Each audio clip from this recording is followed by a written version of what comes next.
Okay, so here's my KG-1000G radio mounted. So mounted the external faceplate using this trigger panel bracket designed for some external switches system, but I was able to modify that to attach the external faceplate for the KG-1000 to that. And then the other thing I did that was a little different was normally the mic would plug in here, but I didn't want to have the cable hanging down and obstructing the view. So what I did is I took a Cat 5 cable, the one with the 90 degree, and basically ran that through the top down there, down underneath the seat, attached that to a coupler, and I plugged the microphone in. So here's a view of that mounting panel. So basically what it does is it relocates this display here for the airbags into the bracket, so you have to disconnect that. There's no drilling required. It basically just grabs the front lip of this plastic and then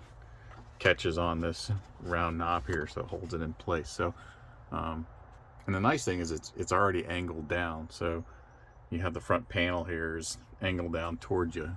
You can see it doesn't stick out a whole lot, so I'm really happy with how that turned out. For a mic mount, I did have this previous bracket from before.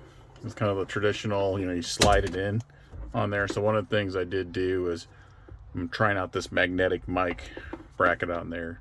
I always found when I was driving on the trails, trying to focus on driving and then trying to get the mic into the little slot to line up, it's kind of a pain in the butt sometimes. So switching this magnetic mic mount, we'll see how it works, but I'm hoping just be easy to grab it, and it practically just grabs the microphone on there. So we'll see how that works out.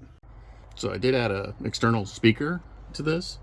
So one of the things I did is I leveraged the Sunrider bracket here. So there's actually two bolts to secure the Sunrider that I basically just found longer bolts that I could run through the bracket. I did have to put a couple spacers in there. I had some left over from one of those TV wall mount brackets that come with little spacers. So I put those in there. I did add a connection, so I could, little 3.5 millimeter outlet here, so I could, if for some reason I need to pull out or unplug it, I could disconnect the speaker. So if I switch to my Trek Top, it's going to be, this Sunrider bracket's not going to be there. So I still need to figure out a bracket. I'll probably make a bracket that ties into the Freedom panel brackets here to attach the speaker to when I get to that point, but it's at least, I can disconnect the speaker if I need to. I did shorten the cable on this Amazon speaker. I think it was about 6 foot long, but that was pretty easy. That was just opening up the speaker there, desoldering the leads from this little speaker in there, cutting the wire, shortening it, and then resoldering the leads back on there. But we'll see how that works out.